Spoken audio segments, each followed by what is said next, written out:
আসসালামু আলাইকুম বন্ধুগণ, কেমন আছেন সবাই? আশা করি সবাই ভালো আছেন। জি, আমিও ভালো আছি। আমি আজকে বাসায় চিকেন ফ্রাই করেছি।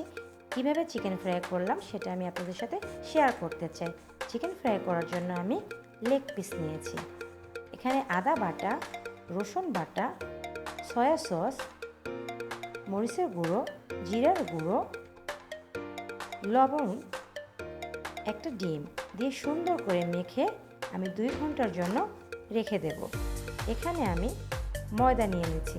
ময়দার ভিতরে মরিচের গুঁড়ো, জিরার গুঁড়ো, লবণ সুন্দর করে আমি মিক্স করে দেব। লেগ পিসগুলো একটা একটা করে আমি সুন্দর করে মাখিয়ে নেব।